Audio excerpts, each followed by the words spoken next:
Well, we are just about 48 hours removed from the latest premature LeBron playoff ousting, but already you can cue the cavalcade of sycophantic jock sniffers to amend the cause of death on this most recent playoff choke job, shifting it predictably to the most tried and trusted battle cry of all of the well-known LeBron excuses, the LeBron doesn't have enough help narrative. Hilarious foil here, by the way, as Nikola Jokic, who swept and beat LeBron in 5 games the last 2 playoff seasons, likely sets for another early playoff exit of his own, playing in a Game 7 of a series where he is facing off against 2 top 75 players of all time without even a single All-Star on his own team.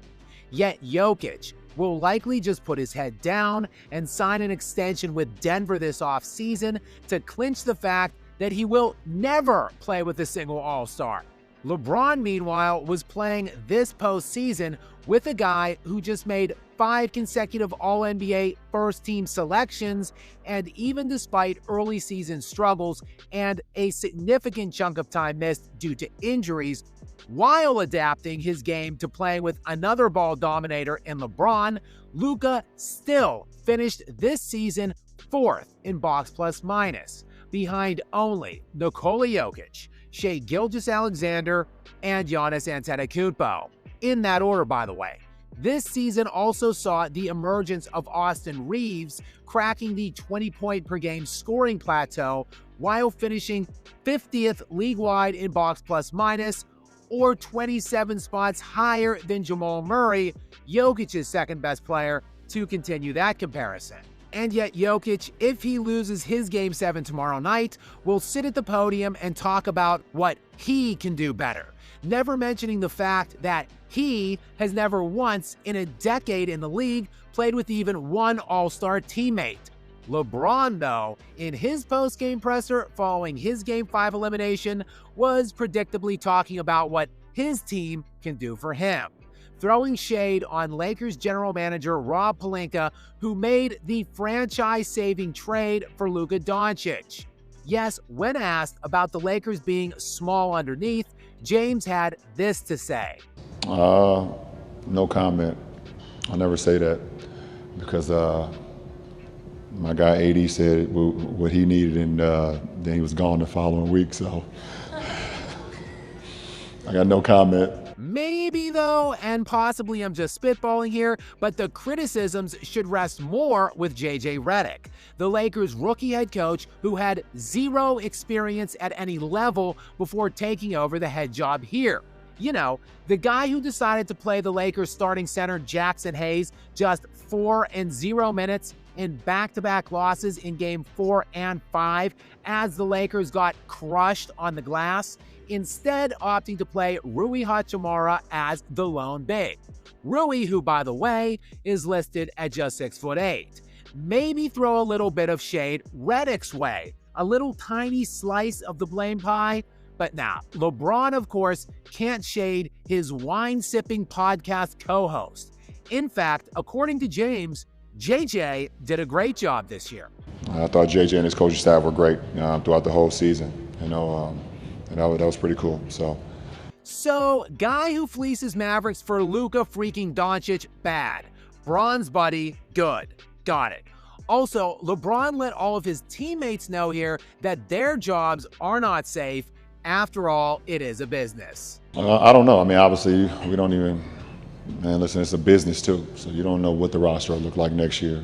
And the Lakers' business had better be whatever is best for LeBron. Otherwise, he has a lot to think about for next season with his own future. I mean, shit, I got a lot to think about myself. So I don't know what the roster will look like. I don't know what where I stand right now, but I mean, what other message realistically could this be sending?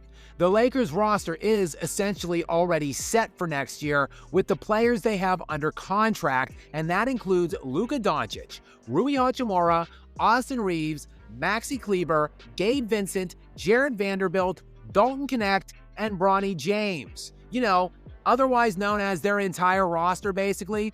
LeBron, meanwhile, and Dorian Finney-Smith have player options. Without counting James and Finney-Smith, though, the Lakers are already committed to $118 million next year, with the salary cap expected to rise to $154 million for the next league season.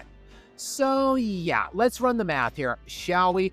LeBron's player option is for $52.6 million, while Dorian Finney-Smith is for $15.4 million, thus accounting for an additional $68 million against their cap figure. And again, for any of you mathematically challenged parties out there in social media land, don't worry, I got your back. $68 million on top of the 118 would bring us to a chunky $186 million. And remember that projected cap figure for next season? Well, yeah, that's expected to nestle in around $154 million. So yeah, the Lakers have no luxury cap space even to wiggle around in, and will therefore be resigned to use only the mid-level exception, which would allow them to sign a player for a maximum of 2 years starting at $5.6 million salary. Essentially, what am I saying here? This is the team next year. Unless, of course, well, LeBron decides to trade some of these guys away. I don't know. I mean, obviously, we don't even, man, listen, it's a business too. So you don't know what the roster will look like next year. But don't worry, ultimately LeBron is here to be a positive force for all of his teammates. You know, and I just try to spill that to my teammates. I try to spill the belief into my teammates. Yeah, sure. I mean, we just suck right now. Aside from that, LeBron was just, being his typical insufferable self in the post-game presser, musing about his own retirement. I don't know the answer to that right now, to be honest, so we'll see. And, of course, just recounting how playing with Bronny was the best accomplishment of his entire career. Number one, for sure. That's easy. Just LeBron being LeBron here. But there is no doubt the narcissist king will be back with Bronny next year for what will be his aged 23 season, suckling off the teat of Luka Doncic and whatever other great player the Lakers can manage to pair up with the two of them. So make sure you do stay tuned to the pending NBA offseason hot stove for what possible desperation moves LA might make to appease their geriatric king. And please make sure you click that subscribe button now to stay tuned for more from me. Until next time, guys.